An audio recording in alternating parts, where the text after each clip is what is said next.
সাধু ব্যক্তির লোক সাধুর কি যে জিনিসটা ফোড়া থাকে থাকে তো মানুষের থাকে কপাল টিপ বেড়া হয় না ইয়ে সাদা খারাপ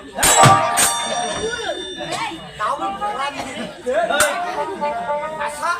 মোর মামা বলে সিদ্ধপুর সিদ্ধ নয় সিদ্ধি সিদ্ধিপুর আর মুই কোন পুরুষ জানি ভাগা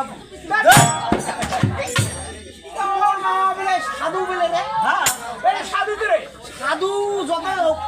কোন হিসাবে মোর মামি ছায়া খান পড়েছিল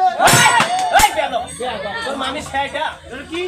এটা তোর মামা কি পেন্দে জানিস না কি পেন্দে বাগের শালটা বাগের শাল হ্যাঁ ও তাহলে মোর মামা কোন কোম্পানির কাপড় দিয়ে ফেলে না আপনার মিলা বুঝো দায় মামা আরে আপনার যত সাধুই করেন এসটাই হ্যাঁ তাই কি বুঝো না আরে বাবানন্দী কে বলতে চাচ্ছ বাবা আমি বলতে চাচ্ছ আমি আর কি করি না ও ভোলা মামা